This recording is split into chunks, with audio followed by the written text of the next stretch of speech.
السلام علیکم. میں پہلے بھی ایک ویڈیو میری وائرل ہوئی تھی جس میں میں نے اپنے لیے ہیلپ مانگی تھی اپنی ٹریٹمنٹ وغیرہ کے لیے. سوری. پچھلے 2 سال سے مجھے ایک لڑکا بہت تنگ کر رہا ہے. اس کا ایک اسٹوڈنٹ ہے, گندی گندی تھریٹس دیتا ہے. میرے ابا مرحوم کے بارے میں گندی باتیں بولتا ہے کہ میں ان کی گریو پہ پیشاب کروں گا. یہ وہ میری اماں میری بہنوں کے بارے میں گندی باتیں بولتا ہے. میری امی اللہ کی قسم 5 وقت کی نمازی ہیں, ان کے بارے میں بکواس کرتا ہے صرف اس لیے کیونکہ اس نے میرے نام سے پیسے کھائے تھے. میں اسے کال آؤٹ کیا اس وجہ سے.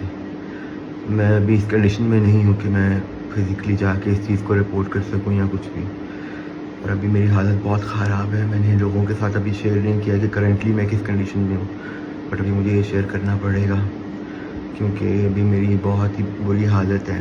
ٹھیک ہے, مجھے مدد کی بھی ضرورت ہے, اسسٹنس کی ضرورت ہے. مجھے نہیں سمجھ آ رہا میں اس میں کیا کروں. میں اپنی ہیلتھ کو دیکھوں یا اس کو دیکھوں. میں دھمکیوں سے ڈرتا ہوں. میں اکیلا ہوں, گھر کا مرد. میں ڈر کے مارے باہر نہیں نکلتا ہوں.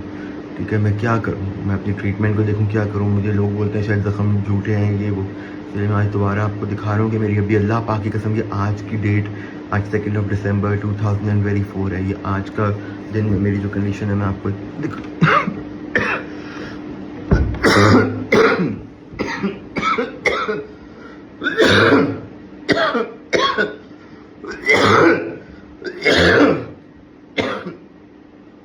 میں پورا نہیں دکھا پاؤں گا. یہ پوری ٹانگ میری ایسی ہے.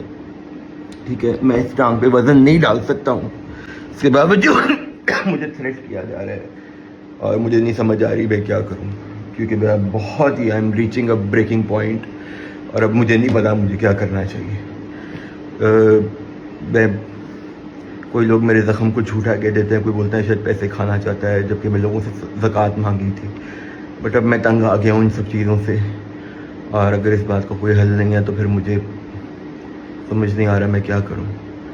اور اگر میں کوئی بھی ایسا ایکشن لیتا ہوں تو اس کا رسپانسبل وہ لڑکا ہوگا جو کہ لمس کا اسٹوڈنٹ ہے, کامران. Thank you.